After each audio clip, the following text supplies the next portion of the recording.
Well,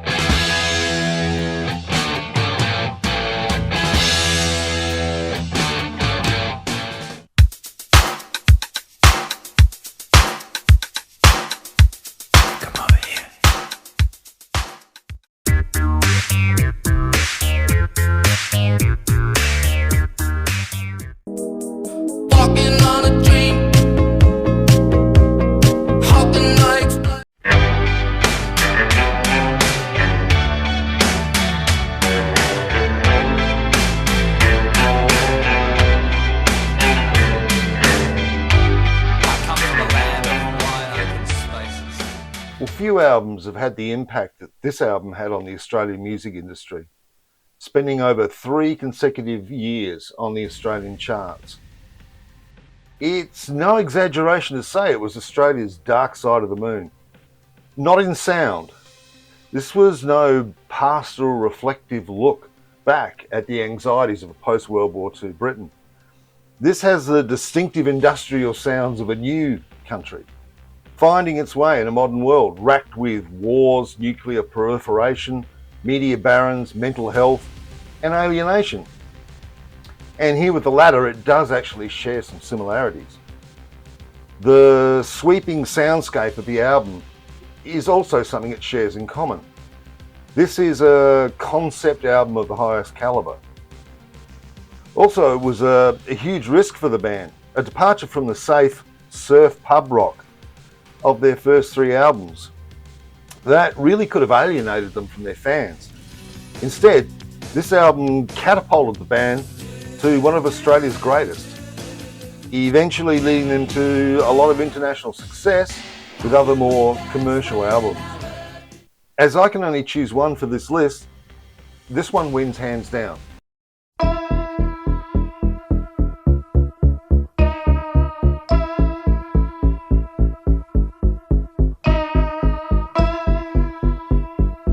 The sinister notes as the album starts are foreboding, before giving way to Garrett painting a scene of a tranquil Australian calm. There's a wind on the eastern side, ghost comes dance in the moonlit night. A never-changing land, safe from the outside world. Everything's inviting in the outside world, leaving all my problems in the outside world. Nothing's gonna touch me in the outside world.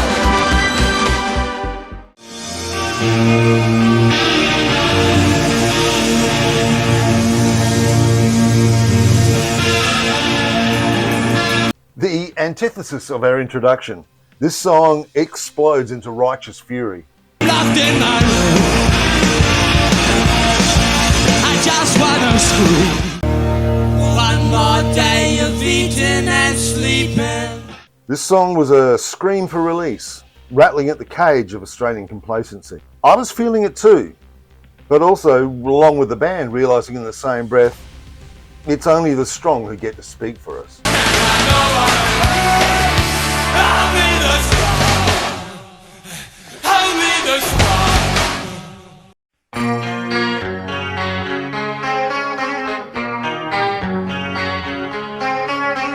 One of the oil's greatest. Story of El Salvador, the silence of Hiroshima, destruction of Cambodia, short memory.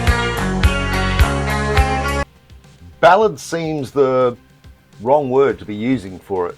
This litany of broken promises and bloodlust our species exhibits. A smallish man, Afghanistan, a watchdog in our nervous land. They're only there to lend a hand, short memory. It's for all the right reasons, of course.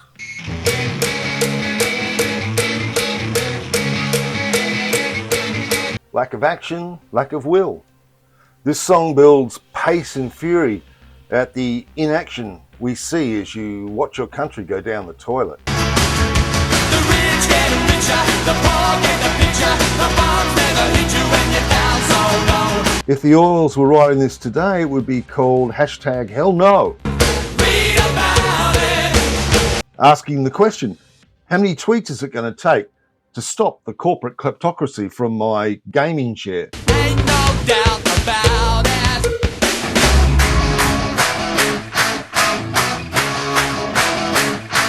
Boy, it's exhausting doing fuck all.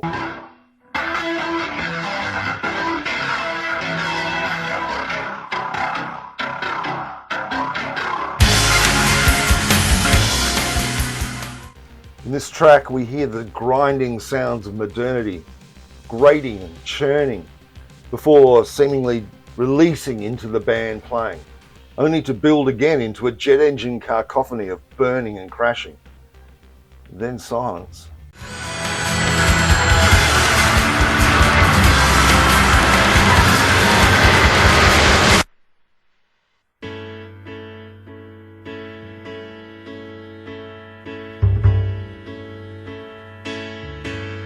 A piano punctuates the night of this nightmare. A final goodbye before our end. The final hour. US forces give the nod. It's a setback for your country. Well, side 2 starts with a song that I'm betting any Australian could sing. Bombs and trenches all in rows. Bombs and threats still ask for more.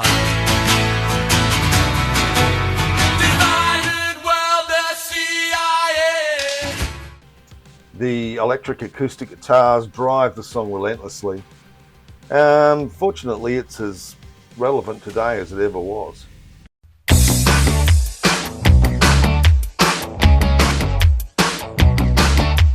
This track returns to the theme that John Schumann of Red Gum called the great Australian sport, apathy. Sunburn, faces around with skin so brown. Rich in images of Australiana at the time, beaches, the telly, blue rinses and Big Macs. You take all the trouble that you can afford. At least you won't have time to be bored. Another single with a more commercial groove, but the sting is in the drums.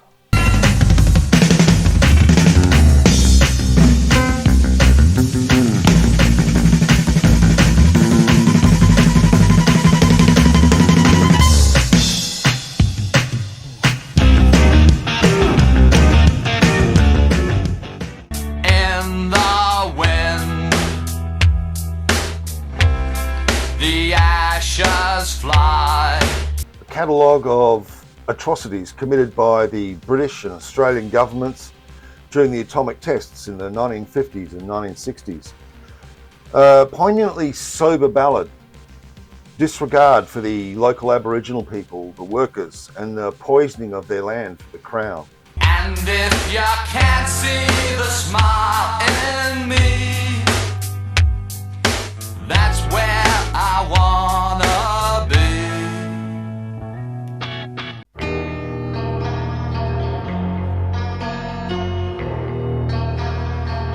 Feel like there's nothing you can do, that these problems are insurmountable, and you can't do anything to resist what's about to go on. I'm gonna wait for the moment to come. Mournful is where this song starts. Accepting and hearing the truth. Understanding that once the government is done with its enemies, they will eventually come for you. Waiting around, there must be a time to start thinking and working it out. Come with me now. The song draws a line in the sand and says this is where the resistance begins. These last 2 songs ask us to stand up, to join them, to join the band, a call to action. Supercomputer, the new contraband. I'm gonna wait, then I must make a stand. Stand with me now, come with me now one more time.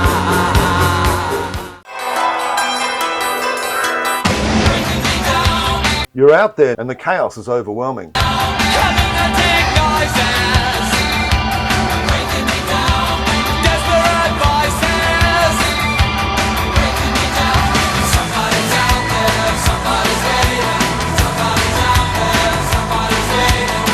Interpret this as you may. For me, it was waiting for a leader to rise, much like in the vein of XTC's The Ballad of Peter Pumpkinhead.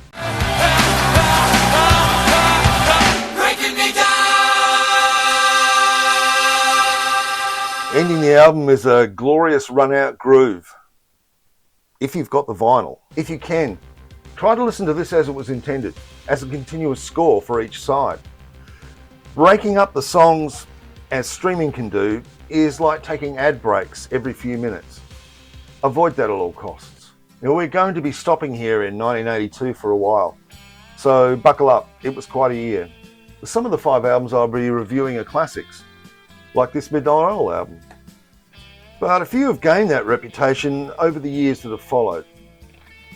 If you're from overseas, I guess that many of them will all be new to you. But if you're a local, well, a few may have slipped under the radar.